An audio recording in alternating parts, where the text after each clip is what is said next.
Welcome to the Fire These Times, a podcast dedicated to the easy task of tackling the 21st century from the periphery. I'm your host, Jure Ayub, and my goal is to use this platform to connect with activists, scholars, writers, and other weird folks from around the world to link our stories and interests up. Join me as we get into all sorts of futurisms, from solar punk to degrowth, as we explore meaningful ways of creating links between the peoples on the periphery, and as we explore various topics from tech to anti-authoritarian politics, feminism, abolitionism, decolonialism, anti-racism, and all the other fun isms in between. This podcast is ad-free and accessible to everyone thanks to the generous donations of Patreon supporters on patreon.com/firethesetimes. For as little as $5 a month or $50 a year, you can help keep this podcast independent that way. If you're a student, unemployed, or in any kind of financial difficulties, you can support with $2 a month or $20 a year. There are also other methods such as on PayPal or buymeacoffee.com, and you can find the relevant links in the description below or on the website. My goal is to make this project financially sustainable so that I can work on producing valuable content on a regular basis, such as this podcast, the newsletter, my essays, various online resources, and hopefully eventually YouTube essays as well. And if you like the content of this podcast, you can also check out the newsletter. In that newsletter, which I release on a quasi-monthly basis, I reflect on some of the topics discussed on this podcast and try to take them a bit further. The newsletter is free and you can get it by simply subscribing directly on the website. The Fire These Times is named after the James Baldwin book The Fire Next Time, and the music is by Ibrahim Yusuf. Thank you for listening and take care. Hey everyone, so this is a conversation with Sharon Yam. It's her second time on the podcast. She'll introduce herself in a bit for those of you who haven't listened to the first episode, which is episode 46, Hong Kong Disappearances and the Cost of Disinformation. Now this one isn't related to the first episode, so you don't have to listen to it in order to follow this conversation. In this episode, we spoke about primarily a paper that she wrote called Complicating Acts of Advocacy, Tactics in the Birthing Room. So we got into a lot of different concepts that Sharon was kind enough to kind of get into and explain for a wider audience. These include rhetorical analysis, reproductive justice and doulas, rhetoric of health and medicine, technocratic model of birth, the 3 pillars of reproductive freedom and their global implications, and so on and so forth. We also got into kind of a broader question of what makes some stories untellable, and as well as getting into the pitfalls of the self-made mom rhetorics, and finally the links between rhetoric and the anti-vaxx movement, which is still unfortunately pretty topical. So that's it from me, folks. Thank you for listening and take care.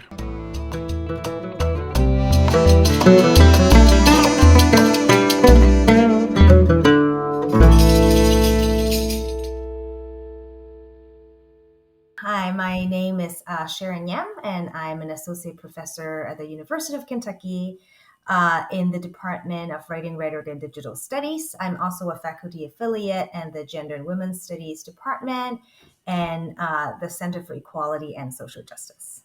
Well, Sharon, thanks for coming back again. Last time I had you on, we were mainly talking about Hong Kong.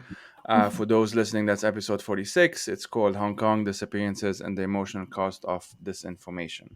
It was quite a heavy episode, but I actually quite enjoyed it. It was felt very cathartic. Okay, so today we'll be talking about a number of things. The title of the episode, for now, I don't know if I'm going to change it, is Complicating Acts of Advocacy, Reproductive Justice and Rhetorical Analysis. So let's just start from the start, because even the title alone might confuse a lot of people, I think. We'll be primarily talking about a paper that you wrote. Can you just talk a bit about the paper, sort of like introduce us to it? Yeah, so in that particular paper, I was looking at a series of YouTube videos called the Doula Diaries. It's made by the media company Romper. So in that series, they were focusing on doulas. And again, I'm going to kind of rewind a little bit for folks who may not know what doula is. Doula is actually an ancient Greek term that means a woman servant or woman slave. And so right now, you may often hear mainstream discourse about birth doulas, postpartum doulas. So those are professional support people that will guide a pregnant and birthing person throughout the process. Increasingly, there are also other kinds of doulas, including adoption doulas or even death doulas. So doulas are essentially a support person, again, trained, but they're not medical professionals that are meant to guide somebody and accompany somebody through a major life transition stage. Again, because the etymology of that word is not really great. Again, nobody wants to be called like a slave or a woman servant. Some people are starting to calling that a birth support person or birth worker.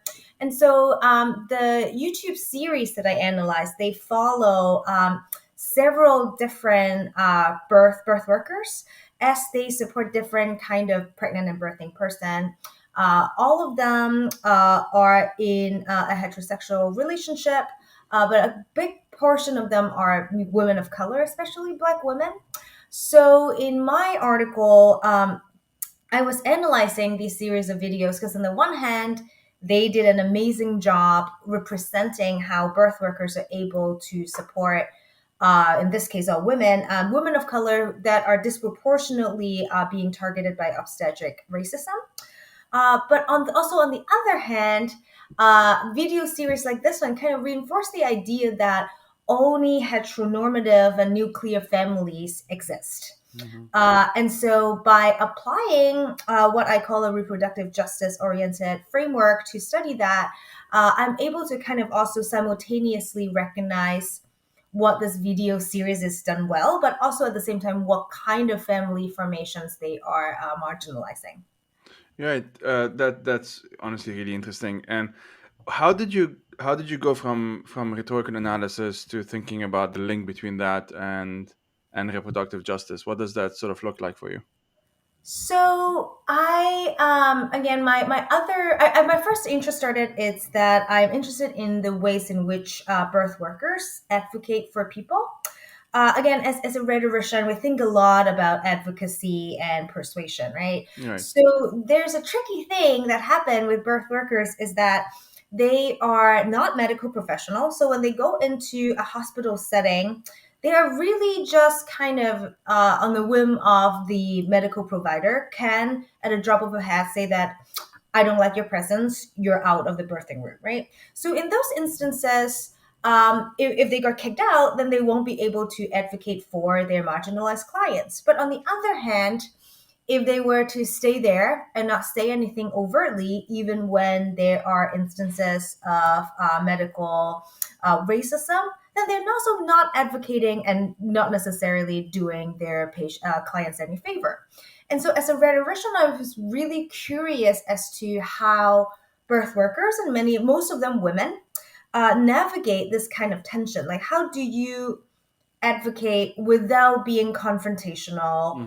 And also, how do you also negotiate that their liminal status is that they are professional, so they've seen so many more birth than their client, but their experience is often not recognized by a lot of medical providers because they also doesn't have like medical training. So they kind of have this liminal space of like authority versus being seen as an amateur, just like an auntie. And so I started doing interviews with these birth workers and like, how do you do this? Do you even advocate at all? Or do you see your role as merely a comforting presence? And so that's how I started doing that. And while I was conducting qualitative research on birth workers, I also encounter the reproductive justice, which is a theoretical framework and also a praxis started by women of color and Black women in around 1994. And so my question then became, because there's also around this time recently more and more birth workers saying that we want to not just focus on birth, but we want to be focusing on reproductive justice as a whole. So to also think about, being an abortion doula, like covering all spectrum of reproduction. So that's when I started to make the connection that how exactly can we use this kind of thinking into and incorporate that into the rhetorical analysis that we do. So you look at these doula diaries, and listeners know this by now. I'll obviously include all of these links in the show notes. It's on YouTube.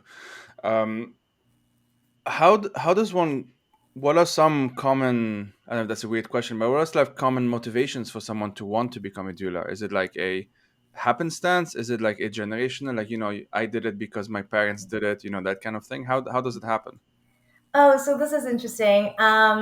I can only speak for the US context. Sure. Yeah. So doulas earlier on, before childbirth is so medicalized and to an extent pathologized, doulas are just kind of people in your community that has older women, usually have a lot of experience giving birth or kind of taking care of babies, and they'll show up while you're giving birth, in addition to the midwife. But later on, when the OBGYN profession kind of took over midwifery, birth became more medicalized, and so doulas or birth workers is a little bit less common. And then kind of in around the 70s and 80s, to white women in the US, at least this is kind of the mainstream discourse. Of course, Black granny midwives have been doing that for a long time. They started professionalizing doula as a profession that people could get trained in. So the Penny Simkin is one of the names. So people can take a course. As part of my participant observation, I have kind of completed 2 different doula trainings. So usually how in the States right now, DONA, which is Doula of North America, is a main professional organization. So you only need to complete a course that takes about 1 full weekend. And then you can go and say that you're a birth doula and start accompanying people, taking clients. There are also certification in which you have to pay in order to do that. And so right now, some of the criticisms is that it became a little bit kind of like yoga teacher training, where people can get a certain hour certified, but the range of training really differs, because someone, again, same as doula, you can train online, you can train with a major organization, or you can train with many other organizations. Some has a much more leftist political bent to their approach, while the other ones, including DONA, it's more like mainstream, don't rock the boat. Your only job is to providing a comforting presence kind of deal. Right. And I'm very interested, you mentioned before, like the kind of a broadening of the reproductive justice framework. You write, and I'm quoting here, as Black feminist activist scholars point out, securing individuals' right not to have children is alone insufficient in addressing the compounding systems of oppression that marginalized communities face in their reproductive lives. And then you list 3 pillars, intersecting pillars of reproductive freedom. So they are like the right not to have a child, the right to have a child, and the right to parent children in safe and healthy environments. And I think it's fair to say that most people, myself included, up until like I think reading your paper, basically, we do know about the first 2. It's kind of it's. I wish I could say common sense, but it feels common sense anyway. People should do what they want to do with their body, essentially. But the third one is the one that is more, it has kind of a societal implication. I mean, the 3 of them do technically, but the third one has a more implicit one. So can you kind of walk us through this, and why do you think the third one is often not, let's say, prioritized? Yeah. So again, the third one, it is to the ability to parent your children in a safe and sustainable environment, right? That can mean a lot of things. So, for instance, in the U.S., reproductive justice activists are also advocating for gun control. For example, if you have living in a community with a lot of gun violence, it is not safe with mass school shootings. So, on the other hand, you can also think about in terms of environmental racism. Certain areas are having kind of toxins dumped on their land and community. That again leads to, say, thinking about the Flint water crisis. The children are drinking water that again is harmful to their health. So you're absolutely right that the third pillar in particular really highlight the interconnectedness between reproduction and a whole host of societal issues, right? So I think that generally, if you even think about more not white feminist discourse about reproduction, tend to be about choice. That is kind of a more capitalistic, I'm a consumer, I'm supposed to be able to choose. But that framing, reproductive justice advocates argue that is quite limiting, because again, first of all, you're kind of confining the public imagination to thinking about, reproduction is only about a women's issue and is only a consumerist issue about individual liberty. But when you're thinking about, okay, yes, you have a kid now, But then what if you just are in an environment where it's not safe to raise children? So the sense of safety then became, you cannot think about safety and cannot think about raising children in a healthy environment without also considering a lot of the institutional forces that are not just about consumer choices.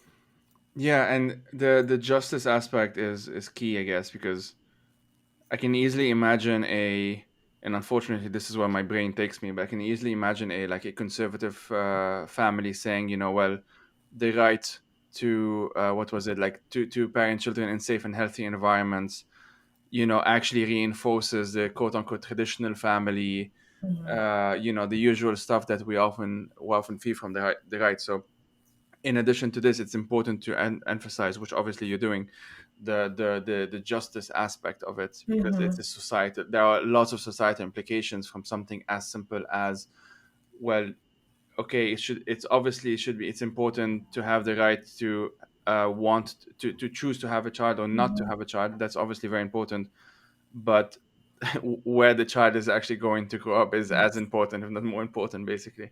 And yeah, it's very interesting. The way you're framing it, it makes a lot of sense to me, um, especially as it does definitely fit into choice, quote unquote, Yes. as a consumerist thing rather than as an ethical or as a right, essentially. Yeah. Right. And I also kind of want to highlight the other point about the right to have children. And I think that at least in the US, when we consider reproductive politics, a lot of people are just thinking, oh, if you are on the left and you're thinking about reproduction, you're only just for abortion. Yes. And that's a highly reductive view, especially not true for reproductive justice, I call it RJ.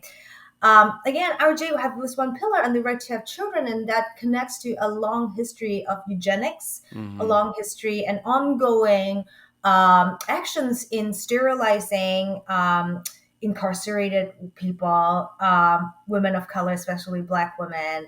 And you can even consider that globally, right? In Xinjiang, we hear about Uyghur women being have forced IUD implants. Hmm. A lot of these things, it's also about a biopolitical control of like certain people who are deemed inferior or racialized are not supposed to reproduce because of that sentiment that reproduction is only about proffering an ideal future citizenry. So in that sense, that the right for everybody to have children also kind of connects to disability justice as well, in the sense of people with disability or under conservatorship often were not allowed to have children. And some US states still have the laws that will allow parents of children with disability to forcibly sterilize them. Oh, I actually didn't know about that. Wow. Okay. I mean, yeah. No, that also makes a lot of sense. I can, and also doesn't it also go back to the notion of like, the woman's body as being equal to the nation, and we also always Mhm. see these, obviously in right wing discourse to this day. It's Mhm. pretty much the same. I can think of, like, just to briefly mention a very obvious Lebanon example, which is in Lebanon, women still can't pass down the nationality.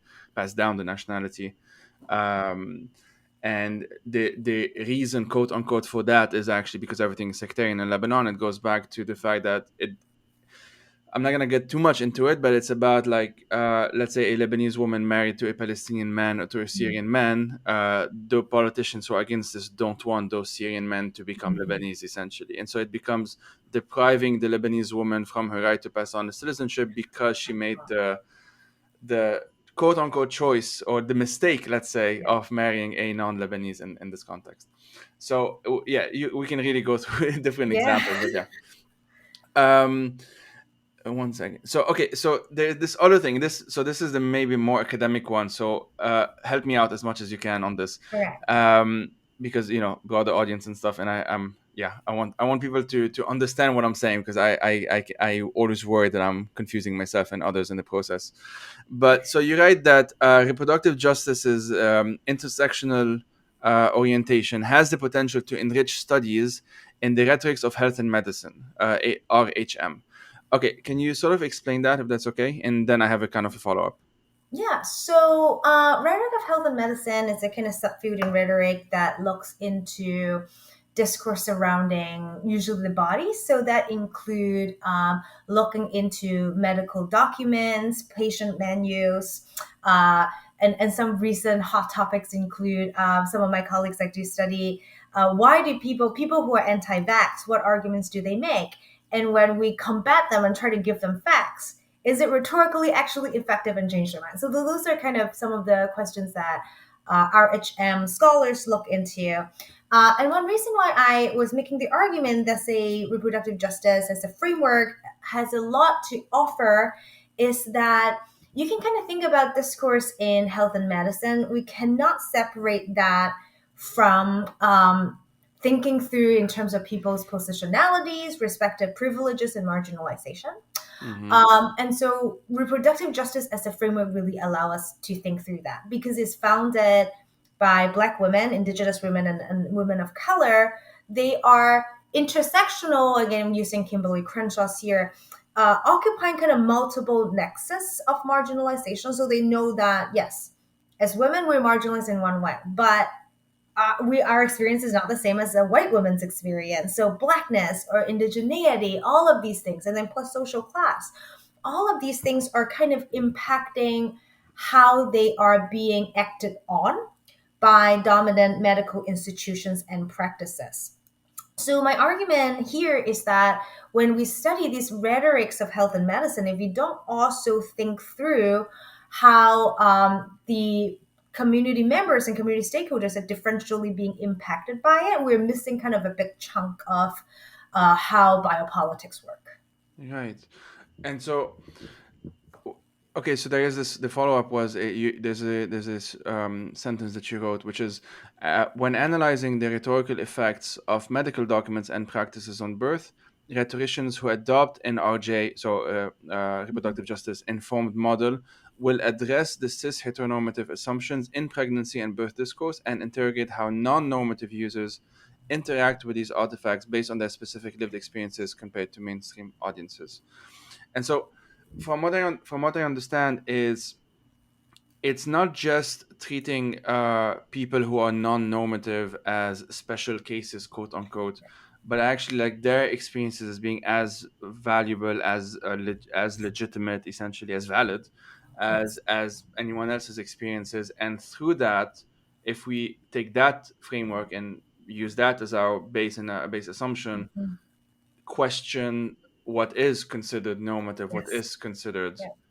quote unquote normal. Okay, does that make sense? Mhm. Yes. Yeah. Okay. Exactly. So I'll give an example. It's that Yeah.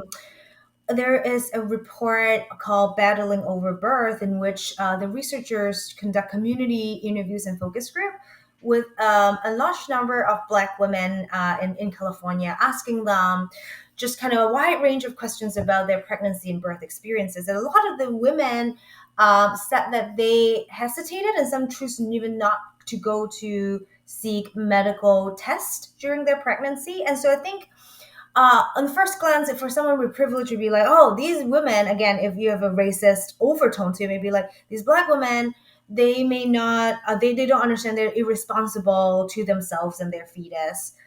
But again, the intersectional framework is like, okay, what is going on in there? One is that a lot of these interviewees mentioned that they don't want to go to get health checks because they often treated poorly. They often encounter medical racism. There is also a rightful distrust of the medical institution, in part because of previous, medical testing on Black bodies without their consent.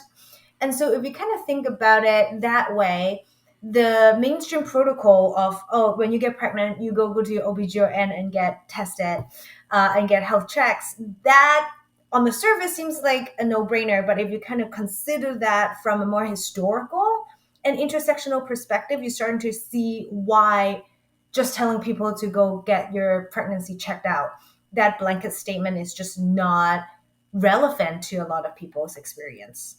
I mean, it's so this is very different. But even in my limited experience here, so I'm in Switzerland. there are lots of things that have like just these obstacles that exist because it's also a privatized healthcare system in Switzerland as well, like the American one actually. Um, well, I would argue probably slightly better, but there has lots of its problems as well. Um, those obstacles reduce the likelihood of me. So in theory, let's say I want to look up a therapist. I want to find a therapist. Mhm. In theory, it's straightforward. You call up some number, they redirect you somewhere else. It's kind of a process. But in practice, there are like waiting lists if you're citizen or non-citizen, or there are waiting lists if Mhm. you're any kind of different legitimate factors essentially that in what basically what how it translates into is that, well, in theory I have the same kind of access Yes.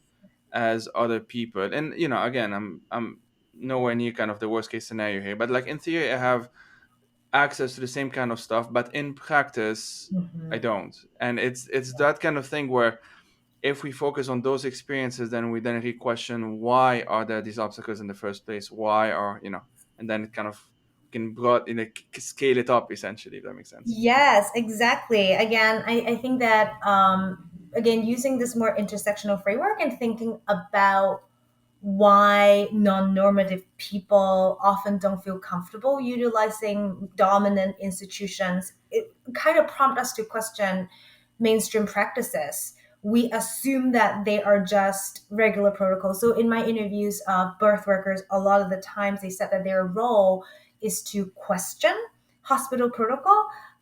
For instance, they may have, this is a little bit less frequently performed, but they still happen. Epistemology, which is a procedure in which the OBGYN will cut part of the vaginal tissue during childbirth. And the idea is that so if you were to cut it, then it's less likely to tear. But again, research has shown that that's not true at all. Actually, the cutting causes more damage. Hmm. However, there's some more old school obstetrician that will still do that sometimes without telling the patient. They just take a pair of scissors and cut. And so some of the interviewees that I have say that they, of course, they saw what is happening. And often what they would do is they kind of ask, hey, Dr. So-and-so, looks like you picked up scissors. What are you trying to do? So kind of prompting the providers to question the protocol, rather than otherwise they may just think that, oh, this is just part of my menu. This is just part of everyday practice. Right. Yeah. Yeah, and another example may be to think about queer people or trans people who are pregnant. Again, technically they can seek medical treatment the way that everybody can, but um, discourse and medical practices surrounding pregnancy and birth is highly gendered, so they may not feel comfortable being in a place where they were constantly being called women when they do not identify as such. Yeah, I mean, it's one thing to have access in theory, but it's another thing to I don't know, if you have like 10 options to constantly worry like which one of those 10 is most likely to do you damage or most likely to respect you. It's like a different kind of calculation that you will have to make essentially. Is this related to there's this term that you use, like the technocratic model of birth? Yeah. um because you give the example of Khadija. Actually, I don't remember, was she in the Doula Diaries? Yeah. Okay, so she's a working class black woman, and so this is what you write about her example, her story. In a mainstream hospital setting, providers are trained to preserve the status quo and power hierarchy between them and their patients, partly through administering what they consider to be routine procedures without always fully giving patients the opportunities to question and refuse them, what we just mentioned. Mhm. And disrespect for the birthing person's bodily autonomy and informed choice is compounded when the person is disadvantaged by other marginalized positions they occupy. End quote. So this goes back to the whole question of autonomy and choosing. It's one thing to have that. I guess I'm really just repeating myself. It's one thing to have that in theory. It's another thing to actually not know or even know in advance that the doctor that you may be seeing is likely to Yes. already have conclusions in advance because you're black or because you're trans or because X, Y, and Z, whatever. And we see this, I mean, even in um, like cis straight women cases. I know this from family members who misdiagnose very late because their, period pains were not taken too seriously because, oh, that's Mhm. just a normal monthly thing, or, etc., etc. But so with that in mind, or maybe using Khadija's story, how would you explain, what do you call it again, the technocratic model of birth, and how, yeah, like what's the problem with it? Let's put it that way.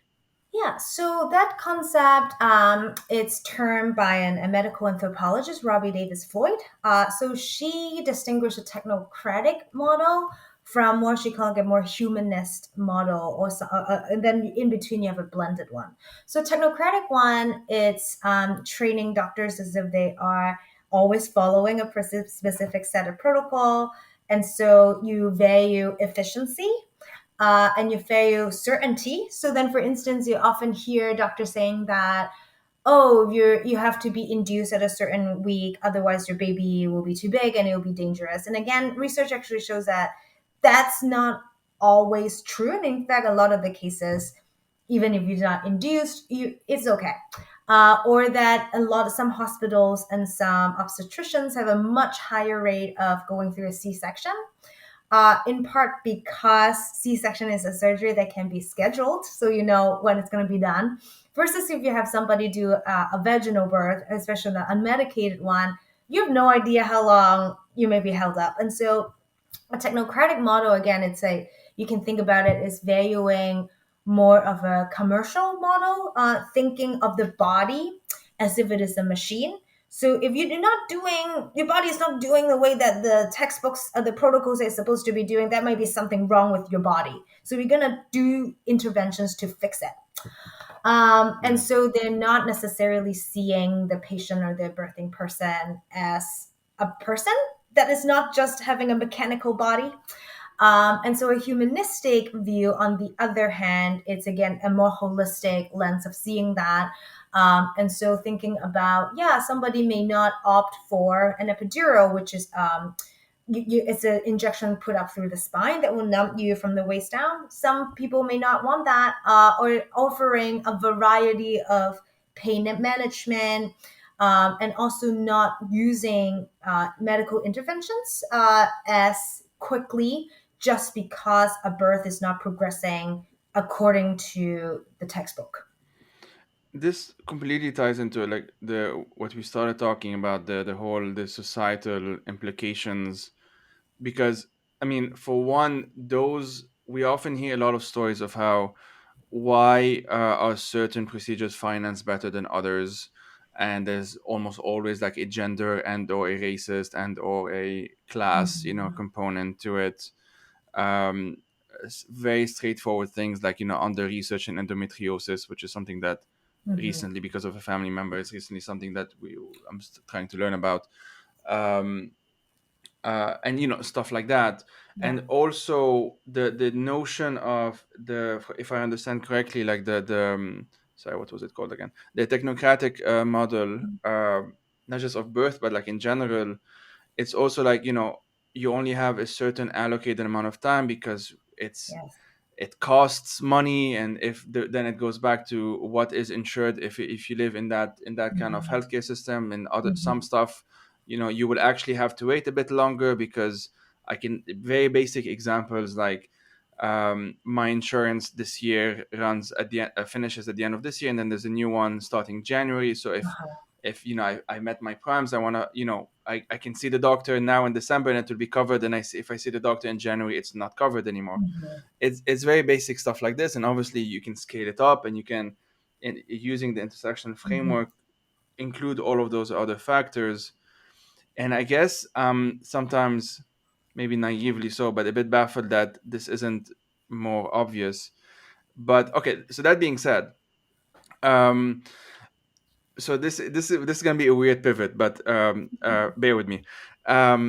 We last time I had you on, we spoke about, well, very different topic at surface level anyway, like Hong Kong, and I think we mentioned like disinformation and the heaviness of disinformation and even Mhm. trauma, all of that.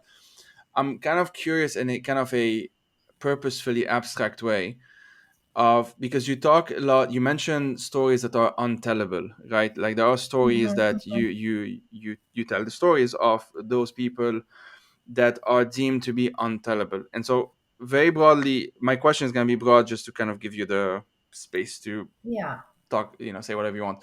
But like what makes some stories in your view untellable, um compared to others, if that makes sense?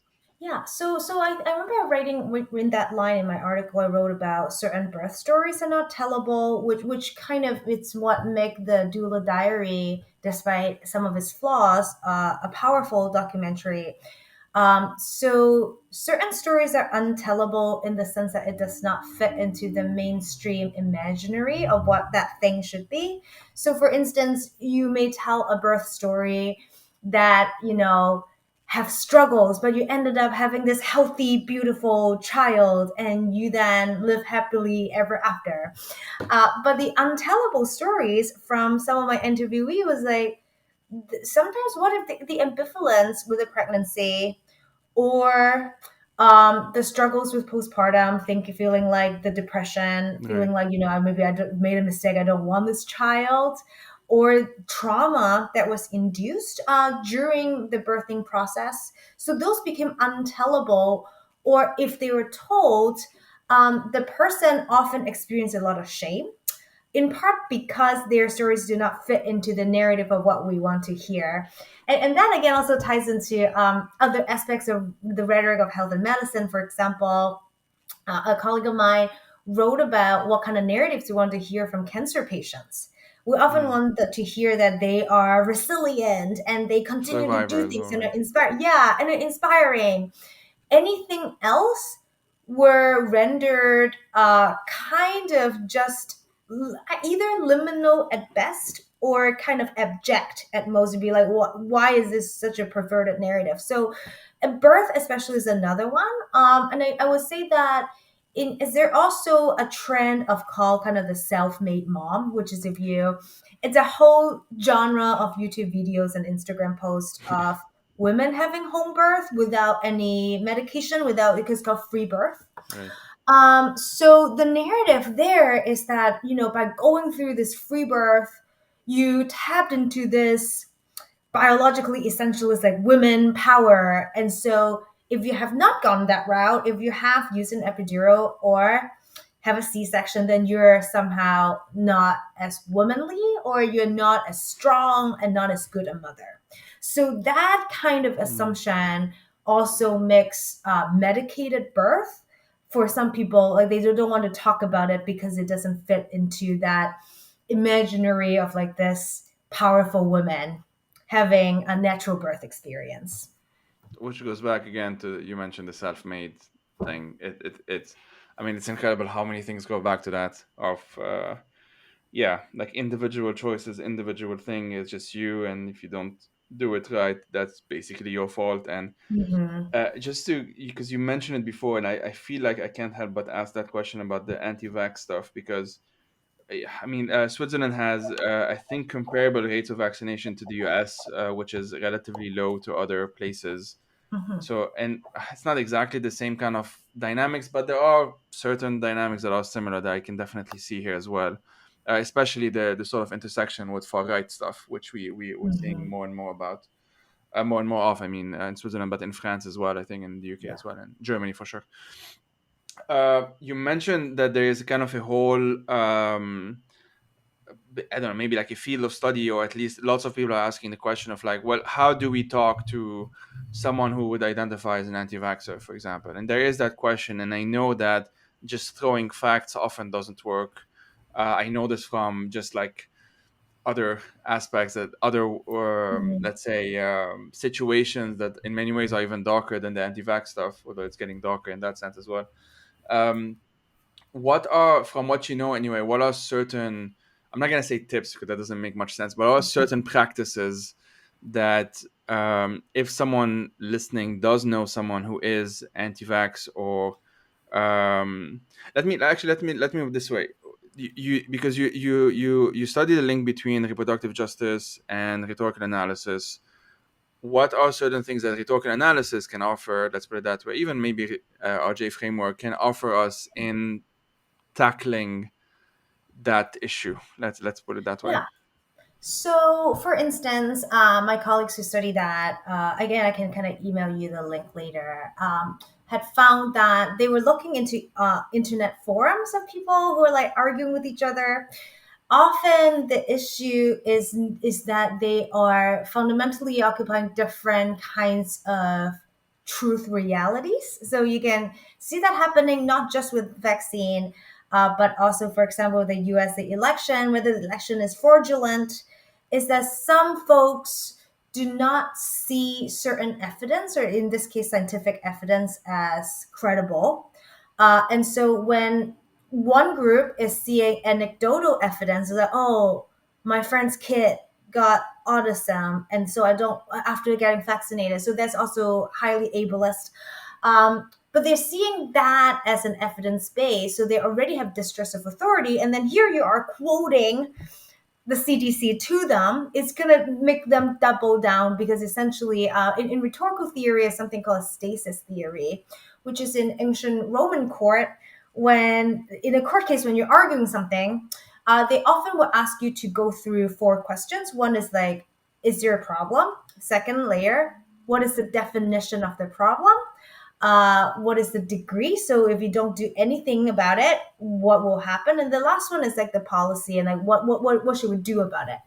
And so in that particular tradition, they will actually ask the two sides to stop until they can reach stasis on one level, each level. And so here, the vaccine, you can think that we're already arguing about at the policy level what we should and should not do. But when they're already not agreeing whether there is a problem, the definition of the problem. So it ended up is kind of the conversation ended up being just constantly talking past across each other when there's not even an established reality, shared reality and vocabularies of doing so. And so, yeah, so I think there's some strategies that researchers have identified include kind of like using stories to counter their stories rather than solely holding on to what we think are the evidence and facts, even though they really are the evidence and facts. Yeah, the autism thing always makes me laugh because I'm autistic, and when I got my second shot, I just joked that I got like an upgrade in my autism, and it's just one of those things where like I admit I do have difficulties. Luckily, no one I know in family and friends, which is incredible given the statistics that we know, is like there was like some vaccine hesitancy at first, especially when Mhm. the information that was coming in was a bit confusing for a lot of people, and so like I can understand that, and most of the time you can just have a chat, and it's not like a hardline Mhm. position or anything. Um, but yeah, I do admit that I still have difficulties to this day. It's been 2 years. It's gonna be 2 years soon of a pandemic at the end of the day, and it feels a lot like the conversation, and I feel like I'm giving it too much value by calling it a conversation, because as you said, it's often just talking past one another, Mhm. and it's at this point it's like almost entirely online, yelling at each other online or yelling to each other online about other Mhm. people, and occasionally this manifesting itself in often bad ways on the streets. I mean, we're chatting on the November 22nd. There was like riots in Rotterdam 2 days ago, and in the US it's Mhm. ongoing. And I mean, lots. I'm sure there are lots of examples, and even by the time this comes out in January, there's going to be even more examples, Yeah. unfortunately. So yeah, it's something that I'm trying to my best to not judge necessarily. I do know where the disinformation especially comes from, but also where the misinformation networks come from. That's my way of coping, or like intellectualizing it is my way of coping with it, because otherwise I'm just gonna insult that anti-vaxxers online, which is not gonna do any difference. So yeah, that's just me. But listeners can reach their own conclusions. If there are people who are way more pissed off than I am, and I have conversations about it with them, and yeah, yeah. Anyway, this is kind of a conversation in of itself, I think. But it does bring me to the a question I had, or I still have, of like I everything you mentioned, in many ways, okay, this can be like, okay, this is just an academic thing. We can just talk about it within academic circles. But everything that you also mentioned, I can definitely see how do you say, like, applications in the activist world or applications in even policy world, and it's just it's things that would I'm trying my best in this podcast, if that's not clear by now, that to argue, if you want, that the stuff that we can learn in academia, not all of them but a lot of them, have real life consequences, and the fact that they're not out there the way they should be is a problem in and of itself. So Mhm. can walk us through a bit more, if that's okay. You already did a bit, but the first question I think I asked, like, how did you go from thinking about rhetoric to thinking about reproductive justice? If that's okay, to just ask you to expand a bit more on that, because I'm very curious, and I think listeners who are struggling with other stuff like the anti-vaxxer stuff that we mentioned, which is probably the most topical thing at this moment, to kind of make sense of how information is this is it. This is, sorry, I'm confusing myself as well. Like how information can be weaponized. Okay, we know this, Mhm. but why is information in of itself not enough? If that, Mhm. just Yeah. tell me Yeah. if this was confusing. No, it makes no sense. So I Okay. again using the anti-vax example Yeah. again. Um, often have this cognitive bias called like the false dichotomy, which is like, oh, we are the smart one, and those people who like don't think like us, they're all the same. So we have kind of this also out group homogeneity, right? Yeah. Thinking that our in group we have nuance, but those people they're all kind of dumb and they think in a weird way. But so with the anti-vaccine or vaccine hesitancy, they're actually in the US a lot of vaccine hesitant people are people of color, Yeah. Black Yeah. people, Latina people. If we were to say that, oh, they're just Trumpers, they're just like far right people, we're actually erasing a lot of the historical causes within among that the phenomenon. So I think that in that case, using an intersectional approach would kind of prompt us to think about, okay, what so for Black people who historically were marginalized by government health system, Mm-hmm. they are rightfully suspicious that, hey, it's free, like you never offer us free stuff. It's only when you're trying to do medical testing on Black bodies, so why Yeah, but should we I trust never you? thought about that. Right. Yeah. Okay. Yeah, so there's a lot of distrust about, we always have to pay for things, it never is free, and now you're giving this thing for free, must be something fishy is going on. Right. So similarly, kind of with the Hispanic, Latina communities, it's also a historic, without any much of any relationship with the public health system, and only is within the pandemic, then the doors are being knocked on and say, hey, you need to get vaccinated. And so, without any prior relationship, and also the relationship with the government tends to be one of surveillance for Mm-hmm. most people of color Mm-hmm. communities. So they're also kind of questioning, like, really, is this sounds too good to be true? Something must not be right. So that means I kind of use this as an example to highlight why a one size argument doesn't really fit all. So you may tell them, hey, no, I'll give you all the science. This is great. But none of those arguments is going to help erase or ameliorate that sense of suspicion that they felt that is long held for generations. So I think that's one reason too, why argumentation, you can have the most foolproof logical argument and it still won't work if you're not kind of contextualizing what situation you're speaking in right now. Yeah, I can. I will remember the specifics and I will link it in the show notes. But I can think of the many examples and stories that I've read of. For example, I think it's definitely somewhere in modern North America, but it's an indigenous group that was disproportionately affected by COVID, and the way they tackled it, because there was a lot of vaccine Mhm. hesitancy, in addition to the structural problems of like lack of access to healthcare and stuff like that. The way they tackled it is actually, it was a community-based solution. They had a bunch of people just literally from the community go, door to door essentially, and vaccinate a bunch of people. And I think, if I'm not mistaken, there was a very similar example as well in Brazil with an indigenous community there. And I'm sure there's many more examples of that. So I'll find some of them and include them in the show notes and description.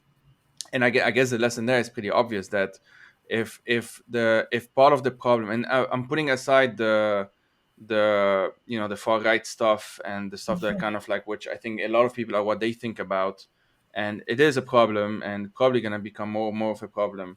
But it's also the case that if our goal is, for example, to vaccinate as many people as possible, if our goal is to stop misinformation and disinformation, etc., it doesn't, like, even from a purely pragmatic policy whatever level, it doesn't make much, even activist level, it doesn't make much sense to say they're all the same, fuck them, and whatever.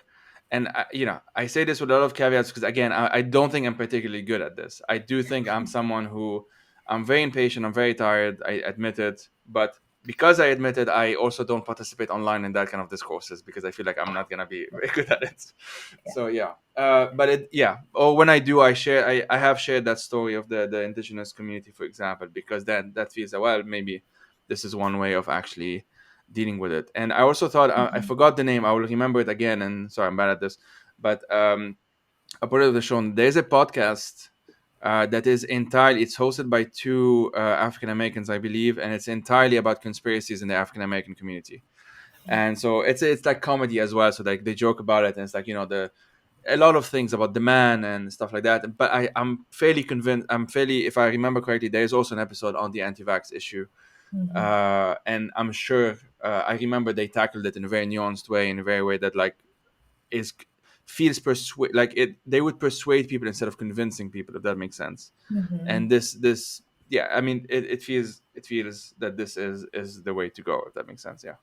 Yeah, and also in the States, there are public health officials and also doctors are starting to pivot their approach with the Latinx community. Okay. So instead of just having, here are some leaflets, they're doing Zoom town halls in Spanish and allowing people to ask questions.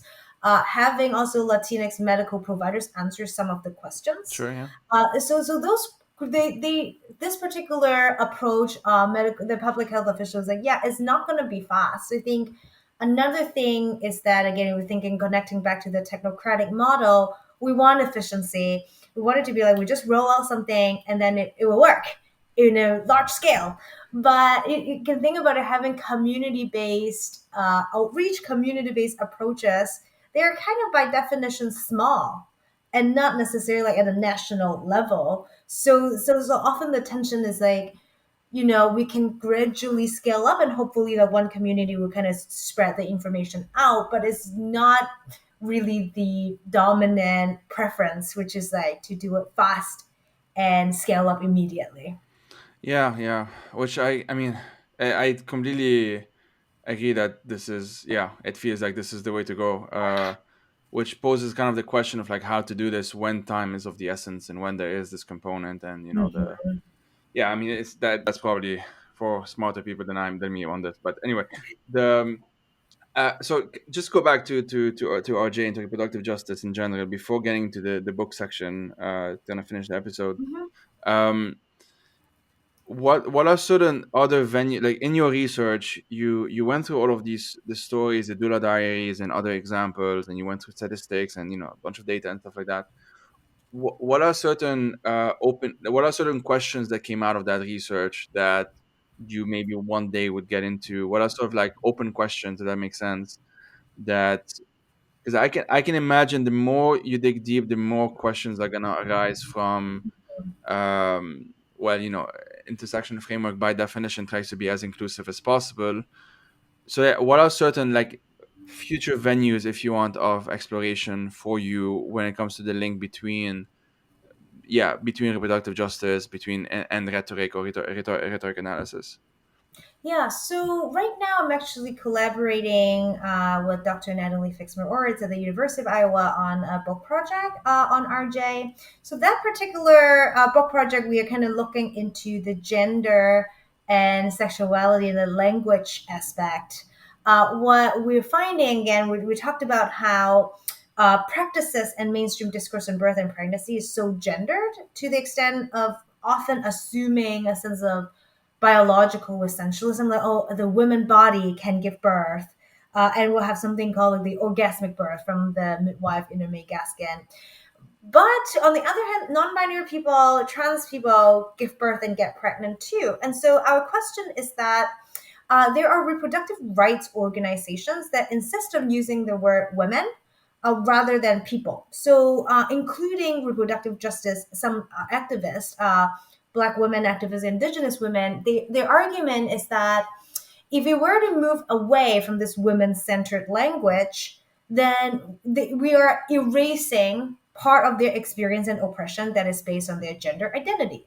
But on the other hand, we have intersectional feminists and trans and queer non-binary people who are like, we're not erasing anything. We are just merely wanting to include other gendered identities. And so we are right now writing a book manuscript looking into how different stakeholders navigate this. So that will include queer and non-binary parents, birth workers, including a lot of queer birth workers and how they navigate that. And then also reproductive right organizations. Some of them have to have women in their name or in their project for funding purposes, because there are certain fundings that are only for women's health. And so if they said pregnant people's health, they may not be able to get certain funding. And so there are a lot of kind of variety of reasons, even among people who generally agree on the big picture, but kind of really disagree on how to talk about the gender and women aspect of it. All right. So, do you know the title of the book, or when is it gonna come out? We are working on it right now. So we have an article in process. The book title would be New Grandmas for Reproductive Justice. And fingers crossed, University of California Press is interested. So hopefully we'll kind of be able to publish with them in a few Cool. years. Awesome. Yeah, no, I definitely look forward to that. Well, speaking of book, as always on this podcast, can you recommend 3 books to our listeners? Yeah, so it'll be related to my research interest right now. I think the first one is Dána-Ain Davis's book called Reproductive Injustice, Racism, Pregnancy, and Premature Birth. It's by the NYU Press. Davis herself is a medical anthropologist and also a trained doula. So this is an ethnographic work on medical racism, how medical racism influenced Black women who have given birth, especially premature birth and also low birth weight infants. And so it is a book that draw on Ain Davis's own participant observations and interviews. And so it has won several different awards in 2020 in anthropology and ethnographic writing. And see, the second one I would recommend along a similar line, but it's not an academic book. It's written by the journalist Dani McClain called We Live for the We, The Political Power of Black Motherhood. So McClain herself was at the time raising a daughter on her own as a Black woman, and she encountered a lot of hostile and unjust situations during birth and pregnancy. And so this book is her journalistic, so in part, kind of part memoir, personal narrative, and part journalistic investigation and interviews with Black mothers who have kind of mobilized Black motherhood at a basis of their social movement for social change. And then the third one, also an NYU Press book, is called Trans Medicine. The Emergence and Practice of Treating Gender, and it's written by Steph M. Schuster. So I kind of talk just a little bit about how queer and trans people often face a lot of marginalization in mainstream birth and pregnancy, reproduction in general. That to date, medicine as a field does not have a lot of robust research on trans people, in part because it's not really valued or they don't think that is important. And so trans medicine is a fascinated ethnographic and archival research-based book.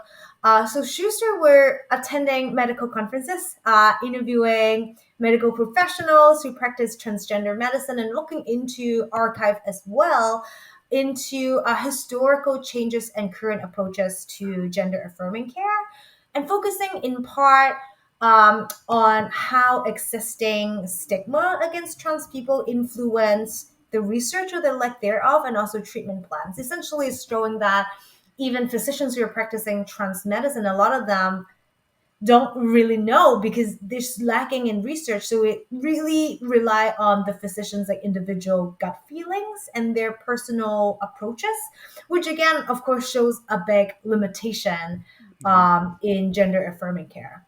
That's really interesting. I'm gonna get all of them. Sharon, thanks a lot for your time again. This has been really informative, and I really enjoyed it. Yeah, thank you so much.